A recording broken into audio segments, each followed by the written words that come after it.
O vëllezër dhe motra,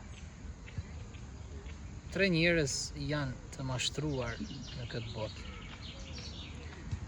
Kategoria e parë janë ata njerëz që vazhdimisht kryen gjunahe dhe thojnë Allahu është mëshirues. Patjetër që është Allahu mëshirues.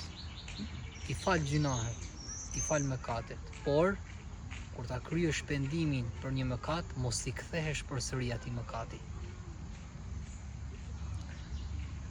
E dyta është ta kërkosh xhenetin, ta duash xhenetin pa vepra.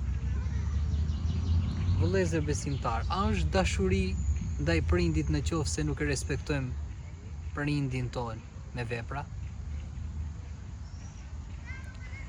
Dhe e treta,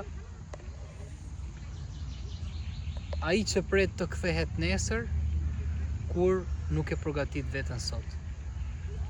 Punën e sotme pra e le për nesër. Këta njerëz janë kategori që kanë ra prej mashtrimit. Allahu ju ruaj.